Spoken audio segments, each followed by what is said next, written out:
Para poder entender gases ideales, tenemos que primero determinar la diferencia entre un gas ideal y un gas real. Un gas real es aquella sustancia que se encuentra en estado gaseoso en la naturaleza. Por ejemplo, el nitrógeno, el oxígeno y los gases nobles. ¿Cuál es la diferencia entre un gas real y un gas ideal? Esa diferencia está en que cumplen los postulados de la teoría cinético-molecular, es decir, un gas real no cumple los postulados de la teoría cinético-molecular, un gas ideal sí los cumple. ¿Cuáles son los postulados entonces de la teoría cinético-molecular? Uno, muchachos, los choques entre sus moléculas van a ser dados de forma aleatoria, pero con un movimiento rectilíneo. Dos, este choque que se puede dar entre estas moléculas, que es rectilíneo, es un choque elástico, es decir, no va a ser modificado su energía cinética. 3, muchachos, las fuerzas intermoleculares de los gases ideales son insignificantes o casi nulas, lo que no sucede con los gases reales. Entonces, un gas ideal lo entendemos como aquel gas que cumple los postulados de la teoría cinético-molecular. Estos gases ideales, entonces, se van a ver influenciados por una serie de variables termodinámicas, y estas variables termodinámicas a su vez ya tienen estandarizadas unas unidades de medida para trabajar y unos valores. ¿Cuáles son las variables termodinámicas que influyen en un gas ideal? Son temperatura, con una temperatura de 273,15 y una unidad de medida que es el Kelvin. La presión, que va a ser una atmósfera, es decir, que la unidad de medida determinada va a ser, para presión, va a ser atmósfera. Volumen, 22,4, siendo la unidad de medida litros. Y el número de masa, determinada por moles, siendo un mol. Nosotros, teniendo en cuenta estas condiciones estándar, podemos hacer el análisis que estas variables termodinámicas se pueden relacionar entre ellas, existiendo una ecuación general de los gases ideales, en donde relaciona la presión con el volumen y el número de moles con la temperatura. Para yo poder relacionar estas cuatro variables termodinámicas, determino entonces una constante matemática, que es la constante de la ecuación de los gases ideales. El valor matemático de esta constante va a ser 0,082. Sus unidades de medida relacionan las cuatro desde las condiciones estándar, es decir, si yo despejo R de esta ecuación, tendré que 0,082 atmósfera por litro sobre mol Kelvin. Ahora, muchachos, teniendo en cuenta esto, nosotros podemos empezar a desarrollar el análisis de esa relación entre variables termodinámicas.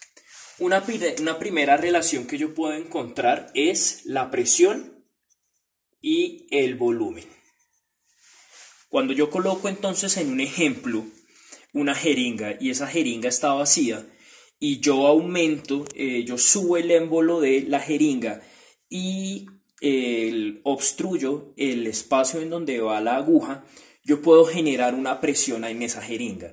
Como la distancia molecular de los gases es tan alta, entonces yo puedo generar la presión al gas, y lo que le va a suceder al volumen es que al generarse la presión va a disminuir el volumen.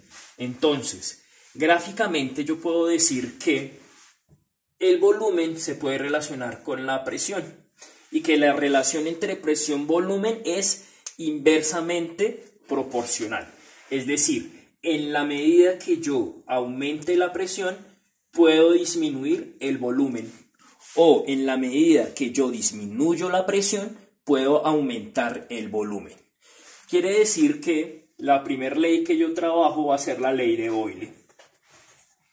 Y Boyle determina esa relación inversamente proporcional que se da entre la presión y el volumen. Y él me indica que cuando yo relaciono presión y volumen, va a permanecer una constante, va a permanecer unas variables constantes, las cuales van a ser temperatura, masa, las que van a permanecer constantes. Boyle matemáticamente me relaciona presión y volumen desde la siguiente ecuación. Presión 1 por volumen 1 va a ser igual a presión 2 por volumen 2. Hay que tener en cuenta que en el análisis matemático de los gases ideales nosotros tenemos unas condiciones iniciales, es decir, cuando yo levanto el émbolo, y unas condiciones finales que es hasta donde yo ejerzo presión, disminuyo volumen y llega esa presión en la jeringa. Tenemos una primera ecuación que es Boyle.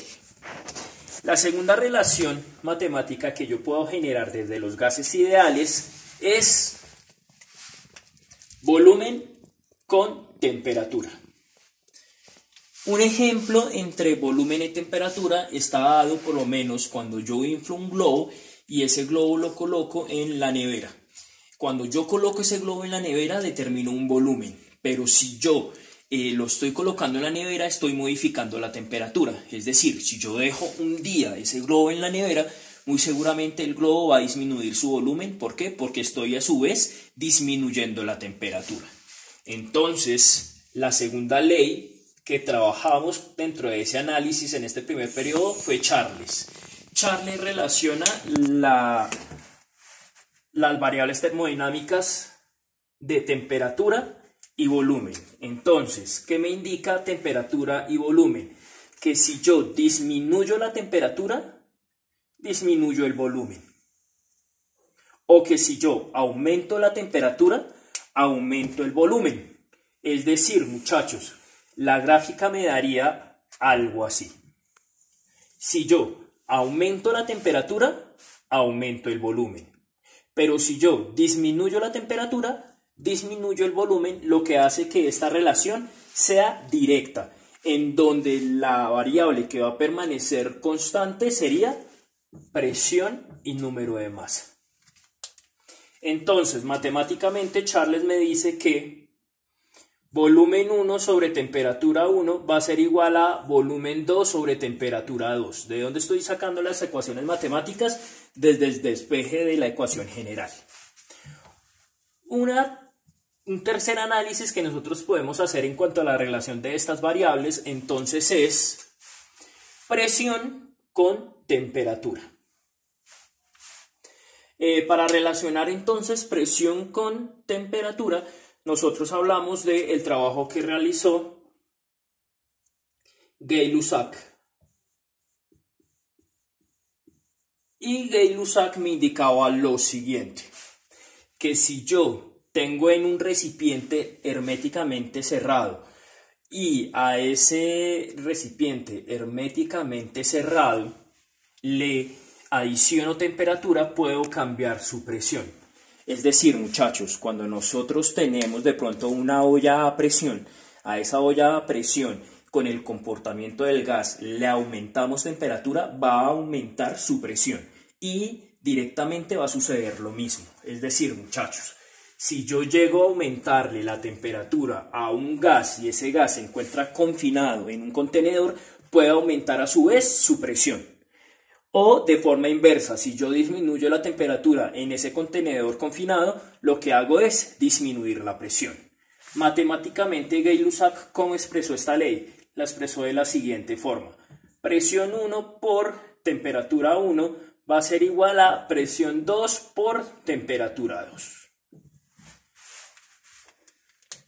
Sucede ahora, muchachos, que matemáticamente el trabajo de Boyle, Charles y Gay-Lussac se combinó en una ley que se llama la ley combinada, en donde me dice que voy a relacionar la variable presión, volumen y temperatura. Hay que atender entonces a algo. En estas tres leyes va a permanecer constante una variable. Variable que permanece constante en Boyle va a ser temperatura. Variable que permanece constante en Charles va a ser presión. Variable que permanece constante en Gay-Lussac va a ser volumen. Eso hace que estas tres leyes reciban un nombre dentro de procesos termodinámicos. Es decir, Boyle me habla de un proceso isotérmico, Charles me habla de un proceso isobárico y Gay-Lussac me habla de un proceso isocórico. ¿Listo? La ley combinada de los gases entonces relaciona estas tres. ¿Cómo lo hace? Lo hace de la siguiente forma. Presión 1 por volumen 1 va a ser igual a temperatura 1 y presión 2 por volumen 2 va a ser igual a temperatura 2. Hasta este momento, entonces, desde la ecuación general tenemos el análisis de 4 leyes. Ahora, si nos hemos dado cuenta, muchachos, hemos permanecido constantes moles dentro de la ecuación general. Para tal fin, Avogadro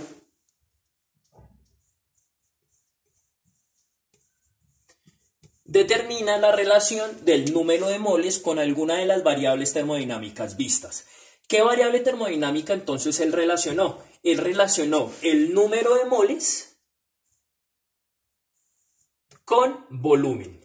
Y matemáticamente lo relaciona con número de moles va a ser igual a volumen 1, en donde el número de moles 2 va a ser igual a volumen 2.